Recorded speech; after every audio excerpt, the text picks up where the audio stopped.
Hello friends வணக்கம். இது வந்து பார்த்திங்கன்னா, நம்ம மணத்தக்காளி சூப் செய்ய போகிறோம். இது வந்து உடம்புக்கு வந்து ரொம்ப நல்ல சத்து. வயிற்று புண்ணெல்லாம் ஆற்றும். இது வந்து வெறும் வாயிலேயே மெல்லி டெய்லி சாப்பிட்டோன்னா எவ்வளோ வயிறு புண்ணாக இருந்தாலும் சரி சரியாக போயிடும். ஏன்னா உங்களுக்கு இதுக்கு அவ்வளோ பவர். இப்போ இந்த மழை உங்களுக்கு இப்போ இந்த சீசன்லாம் மழை பெஞ்சிட்ருக்கு. இந்த மழை பெய்கிறப்ப சூப் வச்சு சாப்பிட்டோன்னு வச்சுக்கோங்களேன், அவ்வளோ சூப்பராக இருக்கும். இது வந்து ரொம்ப தண்ணியாக தான் இருக்கும், ரசம் மாதிரி தான் இருக்கும். ரொம்ப சூப்பராக இருக்கும் சாப்பிட்டு பார்த்தீங்கன்னா. குழந்தைங்களுக்கெல்லாம் ரொம்ப ரொம்ப ஏற்ற உணவு இது. நம்ம சேனல் வரைக்கும் சப்ஸ்கிரைப் பண்ணலாம், சப்ஸ்கிரைப் பண்ணுங்கள், ஷேர் பண்ணுங்கள், லைக் பண்ணுங்கள், கமெண்ட் பண்ணுங்கள். இது வந்து வீடியோ வந்து ஸ்கிப் பண்ணாமல் பாருங்கள். அப்போ தான் நான் நடுவில் ஒவ்வொரு டிப்ஸும் நான் சொல்லியிருப்பேன். ரொம்ப யூஸ்ஃபுல்லாக இருக்கும். இப்போ நம்ம தேவையான பொருள் என்னென்னு பார்க்கலாம். இப்போ வந்து கீரை வந்து நல்லா ஆஞ்சு க்ளீன் பண்ணி வச்சுக்கணும். சின்ன வெங்காயம் கொஞ்சம் வச்சுக்கணும். சின்ன வெங்காயம் வந்து எப்போவுமே உடம்புக்கு நம்ம வந்து ரொம்ப நல்லது. நம்ம அதை வந்து எந்த அளவுக்கு சேர்த்துக்கிறோமோ அவ்வளோக்குள்ள நம்மளுக்கு நல்லது. இப்போ சின்ன வெங்காயம், அப்புறம் கொஞ்சம் பூண்டெல்லாம் கொஞ்சம் நிறையவே சேர்த்துக்கலாம் அதுக்கு. சூப்புங்கிறப்ப இதெல்லாம் போட்டிங்கன்னா கொஞ்சம் நல்லா ஜூஸ்க்கு அதாவது ஹெல்த்து நல்லா கிடைக்கும், டேஸ்ட் நல்லா கிடைக்கும், ஹெல்த்தியாகவும் இருக்கும். அப்புறம் வந்து தக்காளி நிறைய இருக்குன்னு நினைக்காதீங்க. இது ஏன்னா சூப்பாக இருக்கிறதுனால கொஞ்சம் தக்காளி போட்டால் டேஸ்ட் நல்லாயிருக்கும். வேறு மசாலாலாம் நம்ம எதுவுமே ஆட் பண்ணது கிடையாது இது. அதுதான் மெயின் ரீசன் இது. அப்புறம் வந்து பச்சை மிளகாய் வந்து நான் இப்போ நான் வந்து ஒரு 4 பேருக்கு ஆகிற மாதிரி நான் பண்ணுறேன். பச்சை மிளகா ஒரு 5 தான் எடுத்திருக்கேன். உங்களுக்கு காரம் வேணால் எக்ஸ்ட்ரா எடுத்துக்கலாம். இது காரம் எக்ஸ்ட்ரா சாப்பிட தேவையில்லை. ஏன்னா நம்ம சூப்புக்கு சைடு சேர்க்குறப்ப அது காரமாக வச்சுக்கலாம். 2வது பார்த்திங்கன்னா, இது வந்து இப்போ நம்ம பச்சை மிளகா வந்து நம்ம இப்படியே போட மாட்டோம். வந்து நம்ம வந்து மிக்சியில் அரைச்சி தான் நம்ம போடுவோம். அதாவது ஒரு நல்லா அந்த மாதிரி தெரியாத அளவுக்கு தான் நம்ம போடுவோம். அப்போ அப்படிங்கிறப்ப கொஞ்சம் காரம் வந்து உங்களுக்கு எக்ஸ்ட்ராவே இருக்கும். அதனால் வந்து பச்சை மிளகா கம்மியாக போட்டால் போதும் உங்களுக்கு. எல்லாம் கழுவி க்ளீன் பண்ணி வச்சுக்கலாம். வெங்காயம் இதெல்லாம் பார்த்திங்கன்னா நல்லா கட் பண்ணி வச்சுக்கலாம். கட் பண்ணிங்கன்னா நீளமாக கட் பண்ணிக்கணும். அப்போ தான் வந்து நம்ம எடுத்து சாப்பிட்றப்ப அது வாயில் கடிபடுறப்ப நல்லாயிருக்கும். தக்காளி வந்து நம்ம இதெல்லாம் கட் பண்ணிவிட்டு கழுவிட்டு கட் பண்ணி கொஞ்சம் உப்பு போட்டு அரைச்சி வச்சுக்கணும். இது வந்து வச்சுக்கலாம். இதை கட் பண்ணி வச்சுக்கலாம். இதை க்ளீன் பண்ணி கழுவி வச்சுக்கலாம். அப்புறமேட்டு குக் பண்ணலாம். மணத்தக்காளி பார்த்திங்கன்னா, நமக்கு வந்து ஒவ்வொரு கீரை பார்த்திங்கன்னா கொஞ்சம் பொடிசா ஒன்று வரும், ஒன்று கொஞ்சம் பெருசாக வரும். அப்போ நம்ம சூப்பு செய்கிறப்ப பார்த்திங்கன்னா மொத்தமாக எடுத்துனோம்னா ஒரு மாதிரி முடி கொத்து மாதிரி ஒரு மாதிரி வரும். அது மாதிரி நல்லா இருக்காது. அதனால் பார்த்திங்கன்னா இந்த மணத்தக்காளி கீரை நல்லா கழுவிட்டு நல்லா கொஞ்சம் பொடிசா அரைஞ்சி வச்சுக்கலாம். அப்போ நீங்கள் குழம்புல இப்போ அந்த சூப் போட்டிங்கன்னு வச்சுக்கோங்களேன், ஸ்ப்ரெட் ஆகி அந்த அப்படி கொத்தா வராது உங்களுக்கு. ஏன்னா மணத்தக்காளி வந்து அதோட நேச்சுரல் அவ்வளோதான். நம்ம பொடிசா இருந்தாலும் சரி, கீரை பெருசாக இருந்தாலும் சரி, நல்லா நைஸாக கட் பண்ணி வச்சுட்டிங்கன்னா நம்மளுக்கு வதக்கிறப்ப சூப்பாக இருக்கிற பார்த்திங்கன்னா எப்படி சொல்கிறது, எடுக்கிறப்ப நல்லா அழகா வரும், நல்லாயிருக்கும். அந்த கொத்து கொத்தா வராது. அதுதான் மெயின் ரீசன். சூப்பு வந்து கொஞ்சம் இந்த கீரையெல்லாம் நம்ம வந்து கட் பண்ணி போடுறதுனால கொஞ்சம் லைட் கசப்பு இருக்கும். ஆனால் கசப்பு இருந்தால் நல்லது தான் நம்மளுக்கு. ஆனால் இப்போ குழந்தைங்களாம் கொஞ்சம் உடனே சாப்பிட மாட்டாங்க இல்லையா? அதனால என்ன செய்யலாம், இந்த ஒரு தேங்காய் மூடி எடுத்து தேங்காய் பால் எடுத்துக்கலாம். ஏன்னா தேங்காய் அரைச்சி ஊற்றினீங்கன்னா ரொம்ப தேங்காய் அரைச்சி ஊற்றினா ஊற்றுறதா நீங்கள் ரெண்டு கீத்து மட்டும் போட்டுக்கோங்க. இவ்வளோ இதுக்குமே 2 கீத்து போட்டால் போதும். ஆனால் வந்து தேங்காய் பால் எடுத்து ஊற்றினா ரொம்ப ரிச் ஃப்ளேவர் நல்லா கிடைக்கும் உங்களுக்கு. இந்த அரை மூடி தேங்காய் பால் நம்ம எடுத்துகிட்டு எல்லாமே இப்போ நம்ம ரெடி பண்ணலாம். இப்போ நம்ம தண்ணி ஊற்றி நல்லா அரைச்சி பால் எடுத்துக்கலாம். பாருங்க, தேங்காய் அரைச்சி எடுத்தாச்சு. இதுக்கு வந்து நம்ம நைஸாக அரைக்கணும்னு அவசியம் இல்லை. கொஞ்சம் ஓரளவுக்கு அரைச்சிட்டா போதும். அரைச்சிட்டு கொஞ்சம் தண்ணி ஊற்றி நல்லா அரைச்சிக்கணும். அரைச்சிட்டு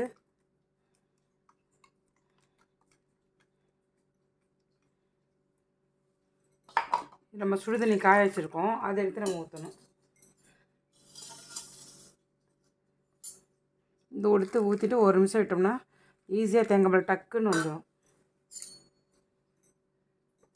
ஒரு நிமிஷம் இருக்கட்டும், இருந்தால் தான் உங்களுக்கு அந்த பால்லாம் இறங்கும். இப்போ நான் இது சூப்புனால தண்ணி கொஞ்சம் தண்ணியாக எடுக்கிறேன் பால். இல்லைன்னா நம்ம வந்து ஆப்பத்துக்கெலாம் கொஞ்சம் கெட்டியாக எடுத்தால் நல்லாயிருக்கும். அவ்வளோதான். இப்போ நம்ம வடிகட்டிக்கலாம் அதில்.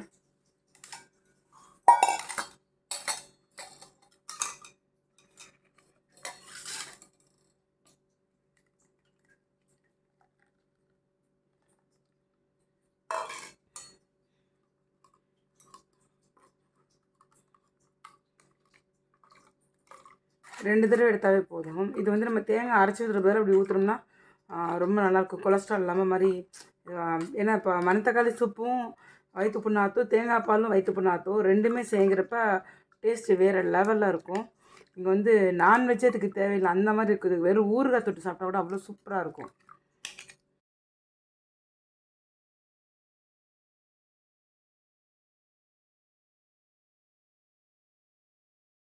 அவ்வளோதான். திரும்பி இதை போட்டு அரைச்சி எடுத்துக்கணும். இருக்கா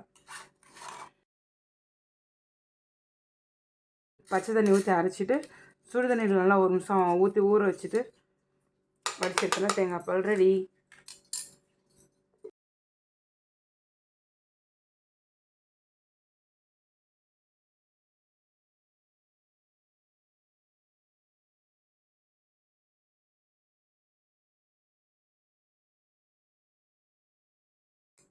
இன்னொரு டிப்ஸு இப்போ நம்ம இந்த இந்த தேங்காய் பால் சக்கை இருக்குது பார்த்தீங்களா, தேங்காய் பால் சக்கை இருக்குல்ல, இதை கூட நம்ம வந்து வேஸ்ட் பண்ணாமல் நம்ம யூஸ்ஃபுல்லாக பண்ணலாம். ரொம்ப வந்து சூப்பராக இருக்கும் அது. இப்போ இதெல்லாம் இந்த தேங்காய் பூ வந்து நம்ம காய வச்சுட்டு வெயில்லையே நிழல்லையே காய வச்சுட்டு நல்லா ட்ரை ஆயிடணும். ட்ரை ஆன பின்னாடி பார்த்தீங்கன்னா இல்லாட்டி கலர் சேர்த்துட்டு ஈரமாக்க கலர் கூட சேர்த்துட்டு காய வச்சா நிழல்ல காய வைக்கணும். இல்லை வெறும் இது மட்டும் காய வைக்கிறதா இருந்தால், கலர் சேர்க்காம காய இருந்தால் நம்ம வந்து வெயிலில் காய வச்சு எடுத்துக்கலாம். கோலத்துக்கு யூஸ் பண்ணலாம். நீங்கள் கோலம் போட்டுட்டு இது மேலே இதை அப்ளை பண்ணி வச்சுக்கோங்களேன். கோலப்பொடி பதிலாக கலர் பொடி பதிலாக இதை நீங்கள் அப்ளை பண்ணிங்கன்னா செமையாக இருக்கும். பார்க்குறதுக்கு ரொம்ப ரொம்ப டிஃப்ரெண்ட்டாக இருக்கும். சூப்பராக இருக்கும் பார்க்குறதுக்கு. ஆனால் என்ன வாசலில் போட்டால் கொஞ்சம் காற்றடிக்காமல் பார்த்துக்கணும், ஏன்னா பறந்துடும் உங்களுக்கு. அப்புறம் இந்த மாதிரி நிறைய பேர் அப்பார்ட்மெண்ட்லாம் இருப்போம், வாசல்லாம் சின்னதாக இருக்கும். அப்போ அங்கெல்லாம் கலையாது நம்மளுக்கு கோலம், அப்போல்லாம் அங்கெல்லாம் அதை யூஸ் பண்ணிக்கலாம். இதில் தான் தேங்காய் பால் எடுத்தாச்சு. நம்ம ஒரு குண்டானை வச்சு எல்லாமே நம்ம ரெடி பண்ணிட்டோம். அப்புறம் குண்டானை வச்சு நம்ம எண்ணெய் ஊற்றிக்கலாம். எண்ணெய் காஞ்சதும் கடுகு போட்டுக்கலாம். எண்ணெய் இதுக்கு கம்மியாக ஊற்றினாலும் போதும். வெங்காயம் வதங்குற அளவுக்கு இருந்தால் போதும், கீரை வதங்குற அளவுக்கு கூட தேவையில்லை. நம்ம வெங்காயம் பூண்டு வதங்கினாவே போதும்.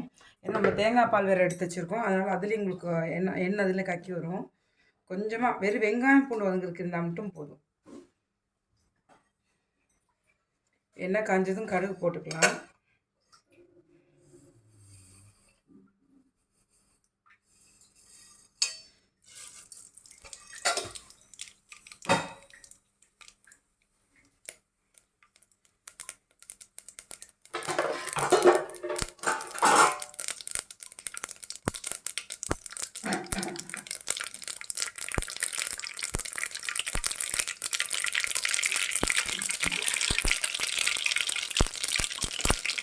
அது போட்டோன்னா வெங்காயம் பாருங்கள், வெங்காயம் அப்படி நீளமாக கட் பண்ணி வச்சுக்கணும். வெங்காயம் இந்த பூண்டெல்லாம் போட்டுக்கலாம்.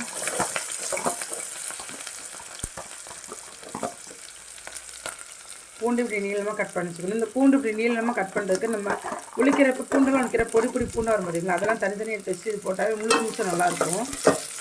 இப்போ கொஞ்சம் உப்பு போட்டு வச்சுக்கலாம்.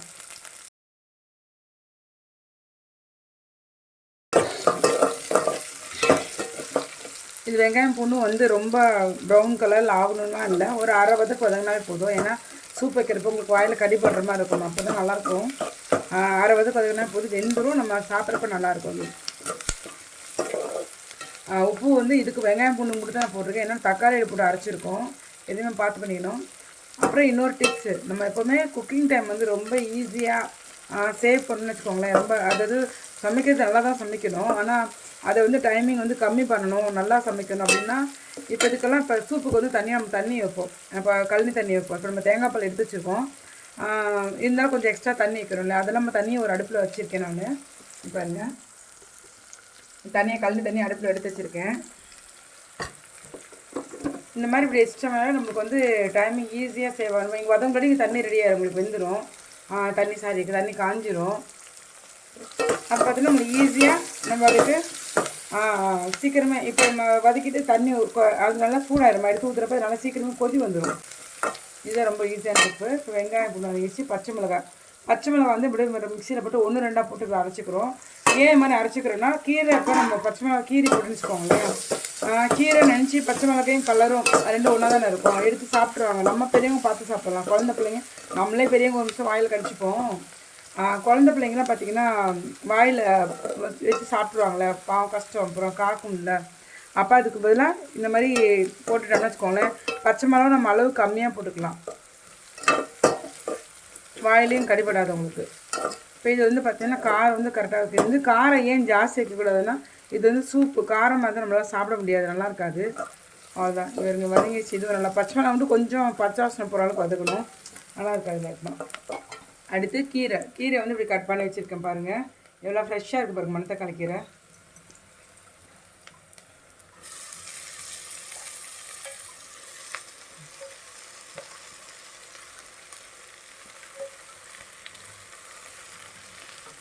இதுக்கு வந்து எண்ணெய் வந்து ரொம்ப கம்மி. இது ஒரு ப்ளஸ் பாயிண்ட் என்னென்னா பார்த்திங்கன்னா, எண்ணெய் ரொம்ப கம்மி, வயிற்று புண்ணு ஆற்றும், எல்லாருமே குடிக்கும், நல்லா சாப்பிடலாம், ரொம்ப இஷ்டமாக சாப்பிட்லாம். இது எல்லாத்துக்கும் ரொம்ப பிடிக்கும். இது வேறு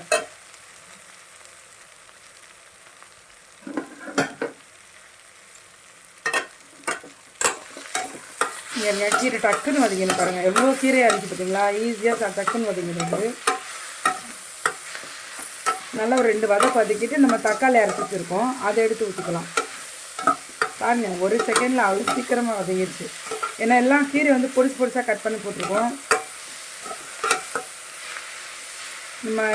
நம்ம ஊற்றி சாப்பிட்றப்ப கொத்து கொத்தாக வராது. நல்லா கொஞ்சம் வதக்கணும் கீரையே, ஏன்னா அவங்களுக்கு அந்த இல்லைன்னா கசப்பு வரும். கீரை வதக்கிட்டோம்னா கசப்பு வராது.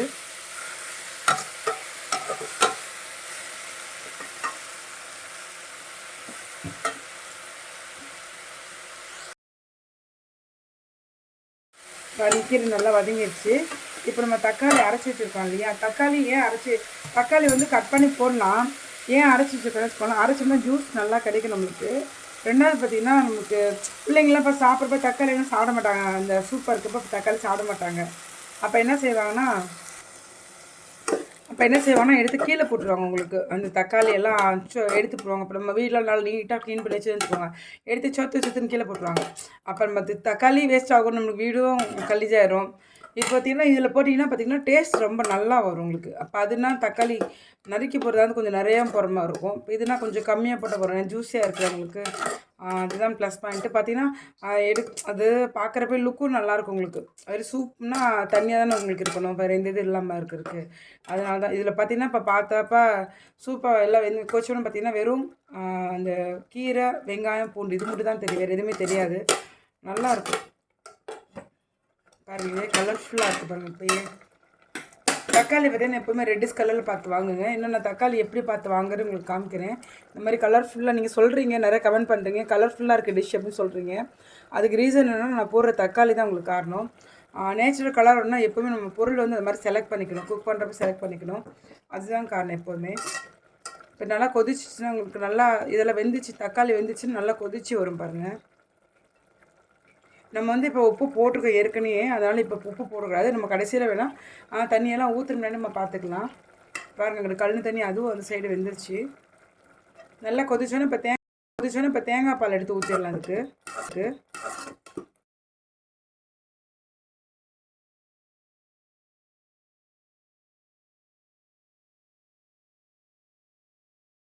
வந்து நம்ம தண்ணி எவ்வளோ வைக்கிறது அப்படின்லாம் இல்லை, நம்மளுக்கு எவ்வளோ வேணாலும் வச்சுக்கலாம். உங்களுக்கு இது நம்மளோட இதுதான், பர்பஸ் தான் உங்களுக்கு. இந்த கீரை வச்சு 8 பேருக்கும் சமைச்சிக்கலாம், 4 பேருக்கும் சமைச்சிக்கலாம், 2 பேருக்கும் சமைச்சிக்கலாம். அந்த அளவுக்கு வந்து நம்ம வந்து தான் அந்த இது பண்ணணும். பாருங்கள், தேங்காய் பால் ஊற்றுனதே பாருங்கள் கலர்ஃபுல்லாக இருக்குது. இதுக்கு நான் மஞ்சத்தூள் போட மாட்டேன். முக்கால்வாசிக்கு வந்து இந்த மாதிரி தக்காளியெல்லாம் அந்த குருமா இதுக்கெல்லாம் போட்டிங்கன்னா கலர்ஃபுல்லாக பிங்க் கலரில் வரணும். பிள்ளைங்களுக்கு வந்து எங்கள் வீட்டில் இந்த மாதிரி கலர்ஃபுல்லாக பார்க்குறதுக்கு ரொம்ப பிடிக்கும் உங்களுக்கு. பாருங்கள், கொதிச்சு வரப்போ நல்லா லைட் பிங்க்காக இருக்கும், பார்க்குறப்ப டிஃப்ரெண்ட்டாக. பிள்ளைங்களுக்கு எப்போவுமே சாப்பாடு செய்கிறப்ப பார்த்திங்கன்னா அது பார்த்தோன்னே அதுங்களை அட்ராக்ட் பண்ண மாதிரி இருக்கணும். அப்புறம் நேச்சுரலாக கலர்ஃபுல்லாக இருக்குது பார்க்குறதுக்கு. இது நல்லா இப்போ கொதிச்சு வந்தோன்னா நம்ம ஸ்லோ பண்ணி வச்சிட்டோம்னா ஒரு 15 நிமிஷம் கொதிச்சா போதும் உங்களுக்கு ஈஸியாக. ஏன்னா உங்களுக்கு வேறு இந்த மசாலாலாம் எதுவுமே கிடையாது, எல்லாம் கீரைலாம் முன்னாடி வந்துருச்சு. உங்களுக்கு ஒரு 15 நிமிஷம் கொதிச்சாவே போதும், நம்மளுக்கு இறக்கிடலாம், அவ்வளோதான். நம்ம வந்து தேங்காய் பால் சூடாக எடுத்தனால அதுவும் சூடாக இருக்கும். தண்ணி கொள்ளி தண்ணி வச்சுருக்கோம், அதுவும் நம்ம அடுப்பில் வச்சோம் இல்லையா. அப்போ பார்த்தீங்கன்னா டக்குன்னு உங்களுக்கு வந்துடும். இல்லாட்டினா வச்சுக்கோங்க, நம்ம ஊற்றினோம்னா இன்னும் கொஞ்சம் நேரம் ஆகும், உங்களுக்கு டைமிங் ஆகும், நம்ம நின்றுட்டே இருக்கணும் பக்கத்தில். அது பதிலாக நம்ம இது மாதிரி ரொம்ப டைமிங்லாம் மிச்சம் பண்ணலாம். உங்களுக்கு அந்த சைடில் கழனி தண்ணி வச்சுட்டு இதில் அடுப்பில் ஊற்றினா வச்சுக்கோங்களேன், டக்குன்னு ஈஸியாக நம்மளுக்கு கொதி வந்துடும். பாருங்கள், ரொம்ப ஈஸியாக கொதி வந்துடுச்சு பார்த்தீங்களா. அதுக்குன்னு தேங்காய் பாலும் நம்ம கொதிக்க கேட்கக்கூடாது. தேங்காய் பால் வந்து நம்ம சூடாக தான் வச்சுட்டுருக்கலாம். கொதி வந்துச்சுன்னா உங்களுக்கு அது பிரிஞ்சு போயிடும் உங்களுக்கு. அதனால் இந்த மாதிரி கழனி தண்ணி மட்டும் தான் வச்சுக்கலாம். நம்ம நல்லா நிமிஷம் கொதி வரட்டும். கொதி வந்தால் நம்ம ஸ்லோ பண்ணி வச்சிடலாம். பாருங்கள், கொதி வருது, பொங்கி வந்துடும் உங்களுக்கு. நல்லா நிமிஷம் கொதி வரட்டும். பாருங்கள், இவ்வளோ கலர்ஃபுல்லாக இருக்குது. அவ்வளோதான், நம்ம பாட்டுக்கு அடுப்பை ஸ்லோ பண்ணி வச்சு தட்டை முடிச்சுட்டு நம்ம பாட்டுக்கு வேறு வேலை பார்க்கலாம். இது பாட்டுக்கு கொதிச்சிட்ருக்கோம். இவ்வளோ தாங்க, ரொம்ப சிம்பிளாக ஈஸியாக வச்சிடலாம். எப்போவுமே நம்ம ஹெல்த்தியான ஃபுட்டு சாப்பிட்ணும். அந்தந்த சீசனுக்கு ஏற்ற மாதிரி நம்ம சாப்பிட்டுட்டோன்னு வச்சுக்கோங்க, நமக்கு அந்தந்த சீசனில் கொஞ்சம் எல்லாமே கிடைக்கும் உங்களுக்கு. அந்தந்த சீசன் கிடைக்கிறத நம்ம சாப்பிட்டாலும் நமக்கு உடம்புக்கு ஹெல்த்தியாக இருக்கும். எல்லா சீசனுக்கும் எல்லா காய்கறியும் கிடைக்காது. இப்போ மரத்தக்காளி கீரை பார்த்தீங்கன்னா கொஞ்ச நாள் கழிச்சா கிடைக்காது உங்களுக்கு. அந்த மாதிரி உங்களுக்கு ஒவ்வொரு சீசனில் ஒவ்வொன்று வரும். பம்கின் ஒரு சீசனில் வரும், ஒவ்வொன்றும் ஒவ்வொரு சீசனில் வரும். அது எல்லாமே நம்ம அப்பப்போ சாப்பிட்டாவே நமக்கு உடம்பு ஹெல்த்தியாக இருக்குது. எதுவுமே நமக்கு தேவையில்லை, ஹாஸ்பிட்டல் போக தேவையில்லை. 15 நிமிஷம் கொதிக்கிடும். 5 நிமிஷம் கழிச்சு பார்த்தா திரும்பி பாருங்கள், நல்லா கொதி வருது, நல்லா வெந்துருச்சு. இங்கே பாருங்கள் எவ்வளோ கலர்ஃபுல்லாக இருக்குது ஒயிட். இந்த வீடியோ வந்து பார்த்திங்கன்னா கொஞ்சம் லென்த்தியாக இருக்க மாதிரி தான் இருக்கும், ஆனால் அது லென்த்தி கிடையாது உங்களுக்கு. ஏன்னா உங்களுக்கு ஒவ்வொரு இடத்துலையும் ஒவ்வொரு டிப்ஸ் நிறையா சொல்லிகிட்டே இருக்கேன். என்ன ரீசன் நீங்கள் நினைக்கலாம் இதெல்லாம் ஏன் இப்படி பண்ணுறாங்கன்ட்டு, அதுக்கோசம் தான் நான் இவ்வளோ டிஃப்ரெண்ட் கொடுத்துருக்கேன். பாருங்கள் எண்ணெய் வந்து நம்ம கம்மியாக தான் ஊற்றணும், ஆனால் திரும்பி மேலால் எண்ணெய் தெரியுது பாருங்கள். ஏன்னா இந்த தேங்காய் பால் ஊற்றிருக்கோம், தேங்காய் பால்லேருந்து இதுவே எண்ணெய் உங்களுக்கு கன்வெர்ட் ஆகிடுது இல்லையே. அவ்வளோதான், மலைக்கு நல்ல சூடாக சூப்பராக சுவையான சத்தான ஒரு சூப் தயார். இது ரொம்ப சூப்பராக இருக்கும். நீங்களும் செஞ்சு பார்த்துட்டு கமெண்ட் பண்ணுங்கள் கீழே எப்படி இருந்துச்சு, நல்லா இருக்கா இல்லையான்னு பார்த்துட்டு சொல்லுங்கள். Next video potato fry. Please subscribe, like and share friends. Thank you.